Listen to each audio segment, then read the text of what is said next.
चलिए इस क्लास में हम लोग पढ़ेंगे ई अपशिष्ट। अंग्रेजी में इसको कहते हैं ई वेस्ट, साधारण भाषा में इलेक्ट्रॉनिक कचरा। इससे दो शब्द है, कचरा और इलेक्ट्रॉनिक। कचरा किसको कहते हैं? जो तत्काल उपयोग में नहीं रह जाता है। उपयोग की कोई वस्तु जो लंबे समय तक उपयोग करते हैं या फिर खराब हो जाता है, हम उसको छोड़ देते हैं तो वह क्या हो जाता है? कचरा, तत्काल बेकार हो जाता है। बाद में उसको रिसाइकिल करके कुछ उपयोगी वस्तु बनाया जा सकता है, लेकिन तत्काल क्या हो जाता है? कचरा हो जाता है। इलेक्ट्रॉनिक हो, इलेक्ट्रॉनिक कचरा। तो यहाँ इसकी परिभाषा क्या लिखा है मैंने, ये देखिए। अनुपयोगी, अनुपयोगी तत्काल उपयोग के योग्य न रहने वाले इलेक्ट्रॉनिक उपकरण क्या कहलाएंगे? ई अपशिष्ट, इलेक्ट्रॉनिक कचरा, इलेक्ट्रॉनिक अपशिष्ट। जैसे लैपटॉप है, मोबाइल है, कंप्यूटर के विभिन्न parts, monitor, mouse, keyboard, motherboard, USB, TV, washing machine, fridge वगैरह वगैरह, ठीक है, वैक्यूम क्लीनर, माइक्रोवेव ओवन, ये सब क्या हो गया? इलेक्ट्रॉनिक कचरा। लेकिन कचरा कब बनेगा?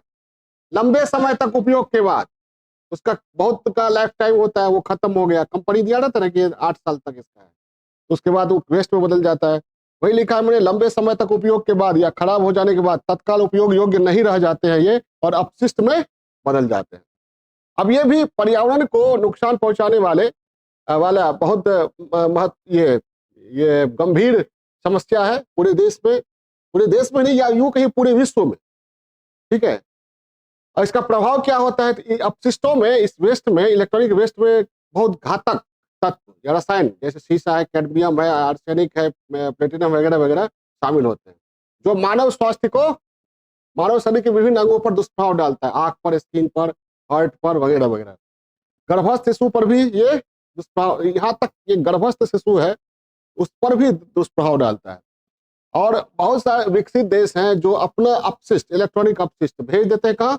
विकासशील देशों में। जैसे भारत में भी, गुजरात में आता है बंदरगाह पर, और वहां पर लाखों मजदूर इन अपशिष्टों की छटाई में, रिसाइकलिंग में लगे हुए होते हैं, जिन्हें घातक स्वास्थ्य समस्याओं से जूझना पड़ता है बाद में, ठीक है। इसलिए इसके विरोध में कई बार पर्यावरणविद जो है आंदोलन भी करते हैं, ठीक। तो और इस समस्या जो है, इसमें निरंतर वृद्धि ही हो रही है, क्योंकि इलेक्ट्रॉनिक उत्पाद का उपयोग बढ़ते जा रहा है। और क्या, मॉडल भी चेंज हो रहा है, तकनीकी परिवर्तन हो रहा है।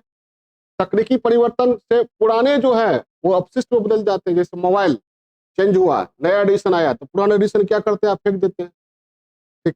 उसके बाद शहरीकरण हो रहा है, जैसे शहरों का विस्तार हो रहा है, इलेक्ट्रॉनिक वस्तुओं का उपयोग बढ़ते जा रहा है।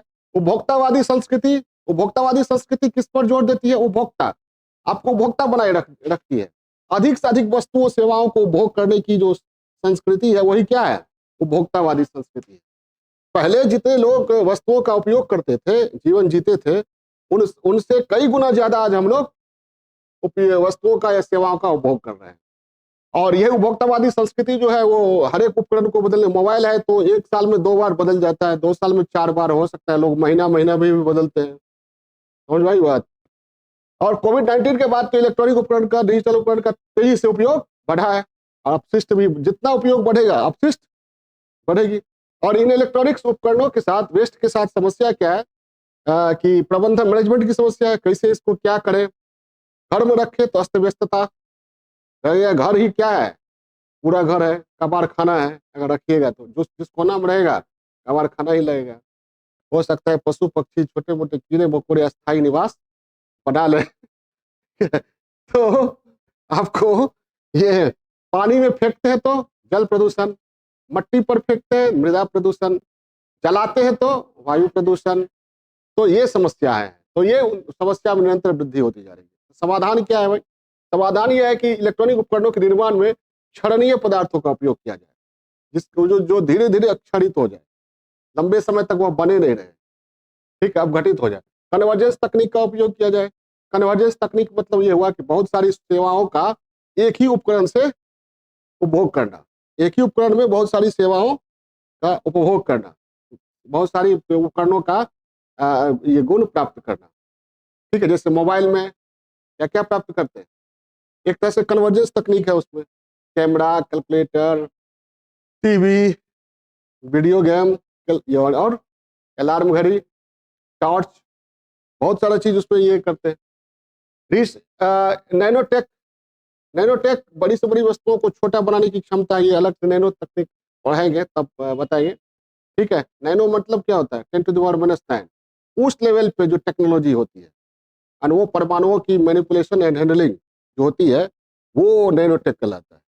तो बड़े से बड़े आकार की चीजों को वो क्या कर देगा, छोटा कर देगा। तो छोटा कर देगा तो वेस्ट भी छोटा होगा।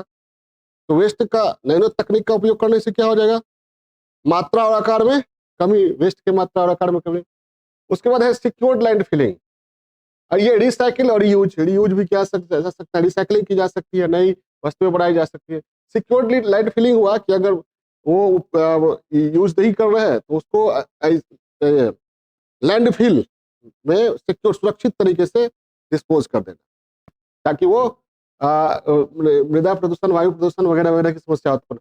भस्मीकरण, इंसिनरेशन इसको अंग्रेजी में कहते हैं, इंसिनरेशन, जला करके औद्योगिक क्षेत्रों में औद्योगिक रूप से जला करके उसको डिस्पोज कर देना।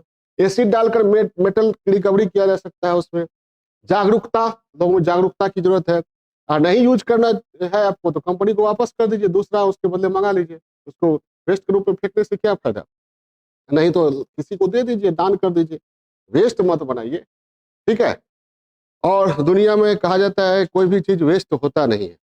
हमको आपको दिखता है वेस्ट, लेकिन वो क्या होता है, वो नई चीज में बदलने वाला होता है। समझ आई बात, वो नई चीज में, नए तेवर में, नए कलेवर में बदलने वाला होता है।